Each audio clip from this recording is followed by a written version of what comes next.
उन्होंने हिमालय की ओर प्रस्थान किया। उनका मन अब केवल श्री कृष्ण में लीन था। एक एक कर सभी पांडव अपने शरीर का परित्याग करते गए। अंततः धर्मराज युधिष्ठिर अपने दिव्य स्वरूप में इंद्रलोक पहुंचे। इस प्रकार पांडवों ने भी इस संसार से विदा ली और श्री कृष्ण के चरणों की शरण ली। इस प्रकार यादव वंश का अंत हुआ। परीक्षित राजा बने और पांडवों ने स्वर्गारोहण किया। अंतिम अध्याय यानी श्री विष्णु पुराण अध्याय 6। 119वीं कथा। कलिधर्म निरूपण। संध्या का समय था। आकाश में सूर्य अस्ताचल की ओर बढ़ रहा था, जैसे इस संसार के अंत का संकेत दे रहा हो। महर्षि मैत्रेय अपनी ध्यानस्थ मुद्रा में बैठे थे, किंतु उनके हृदय में जिज्ञासा का तूफान उमड़ रहा था।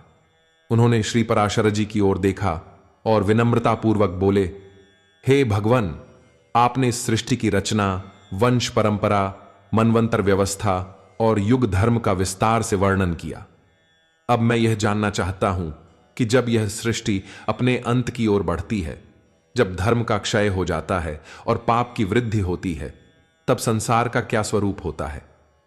कृपया मुझे विस्तार से बताइए कि कलियुग में क्या क्या होने वाला है।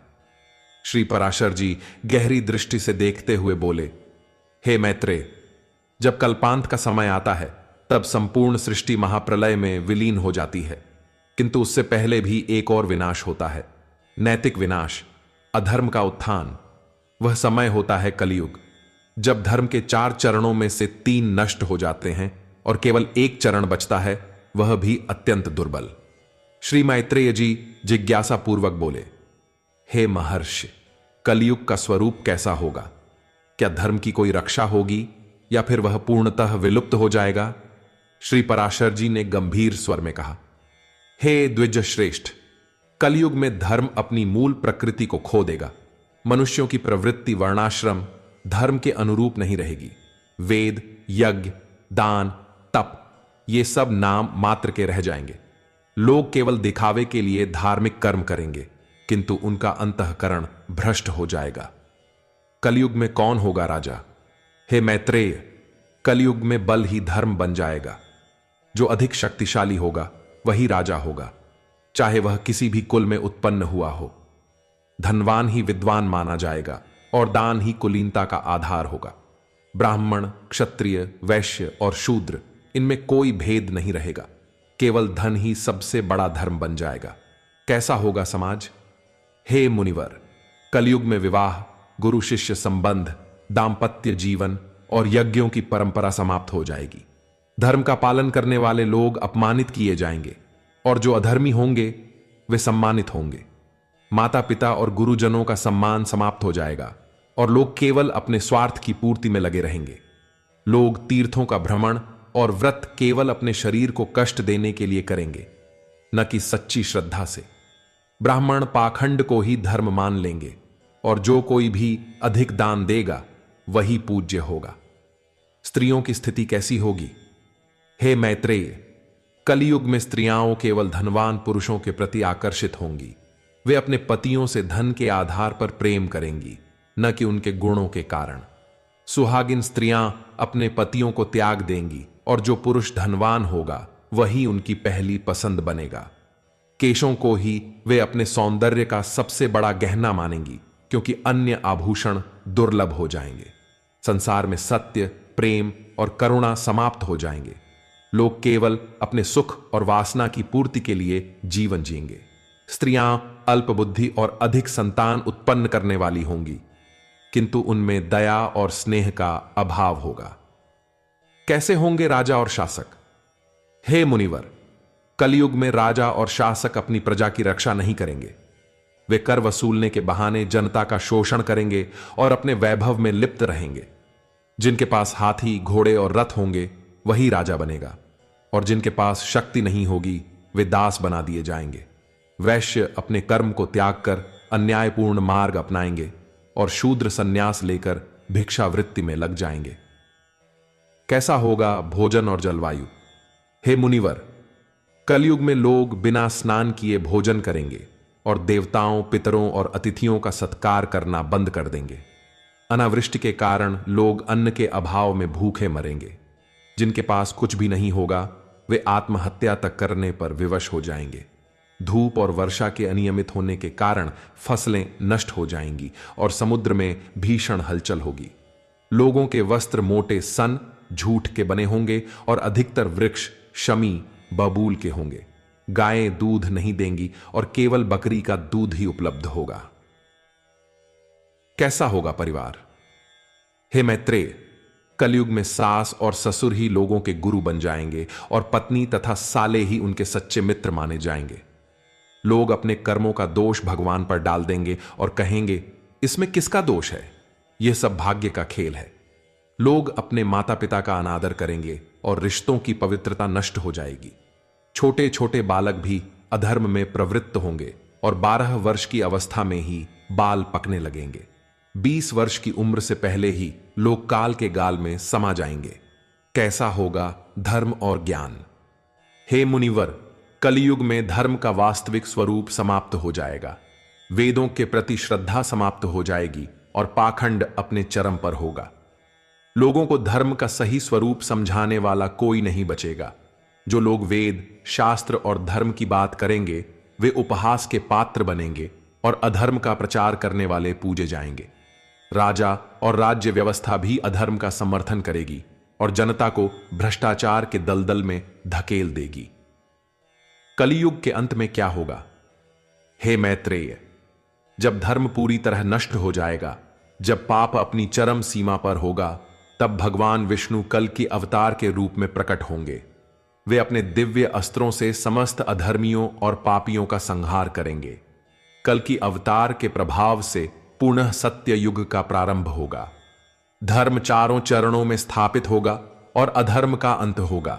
ब्राह्मण अपने वेदों का अध्ययन करेंगे, क्षत्रिय धर्म के अनुसार शासन करेंगे, वैश्य व्यापार और कृषि करेंगे और शूद्र अपनी सेवा में संतुष्ट रहेंगे। हे मैत्रेय, यह कलयुग का स्वरूप है।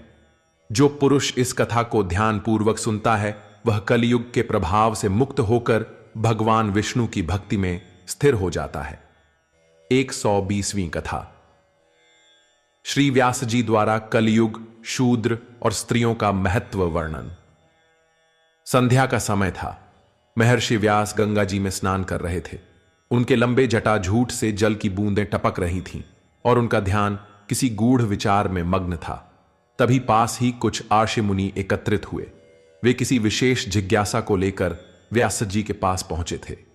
हे महर्षि, आपने अनेक ग्रंथों की रचना की, वेदों को विभाजित किया और सत्य का मार्ग दिखाया, किंतु हम एक गंभीर प्रश्न का उत्तर चाहते हैं। कौन सा युग श्रेष्ठ है? कौन सा वर्ग सबसे अधिक पुण्य प्राप्त कर सकता है? महर्षि व्यास गहरे विचार में डूब गए। उन्होंने गंगा जल में डुबकी लगाई और जब उठे तो उनके मुख से निकला, कलयुग ही श्रेष्ठ है। ऋषिगण आश्चर्यचकित हो गए। इससे पहले कि वे कुछ पूछते, व्यास जी ने पुनः जल में डुबकी लगाई और जब ऊपर आए तो बोले, शूद्र ही श्रेष्ठ हैं, शूद्र धन्य हैं। मुनियों की जिज्ञासा और बढ़ गई। वे इस रहस्य को समझने के लिए और ध्यानपूर्वक सुनने लगे। व्यास जी ने तीसरी बार जल में डुबकी लगाई और जब ऊपर आए तो उन्होंने कहा, स्त्रियां ही साध्वी हैं, वे ही धन्य हैं। ऋषियों की जिज्ञासा चरम पर थी। व्यास जी स्नान समाप्त कर किनारे आए और अपनी आसनी ग्रहण की। तभी मुनियों ने उनके चरणों में प्रणाम कर पूछा, हे महर्षि, आपने जो ये 3 रहस्यपूर्ण वचन कहे उनका अर्थ क्या है? हम जानना चाहते हैं कि आपने कलयुग, शूद्र और स्त्रियों को क्यों धन्य कहा। महर्षि व्यास मंद मंद मुस्कुराए और बोले, हे मुनिगण, मैंने जो कहा वह एक गूढ़ सत्य है। इसका कारण सुनो। कलयुग क्यों श्रेष्ठ है? हे मुनिवरों, सत्य युग में पुण्य प्राप्ति के लिए 10 वर्षों की तपस्या करनी पड़ती थी। त्रेता युग में यही पुण्य 1 वर्ष की साधना से मिलता था। द्वापर युग में मात्र 1 माह की आराधना पर्याप्त होती थी, किंतु कलयुग में वही पुण्य मात्र 1 दिन और रात में प्राप्त हो जाता है। सत्य युग में ध्यान, त्रेता युग में यज्ञ और द्वापर युग में मूर्ति पूजा से जो पुण्य मिलता है वही पुण्य कलयुग में मात्र श्री कृष्ण के नाम संकीर्तन से प्राप्त हो जाता है। कलयुग में थोड़े से प्रयास से ही महान पुण्य की प्राप्ति हो जाती है।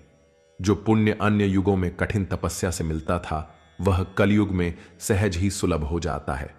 इसी कारण मैंने कहा कि कलयुग ही श्रेष्ठ है। शूद्र क्यों श्रेष्ठ हैं?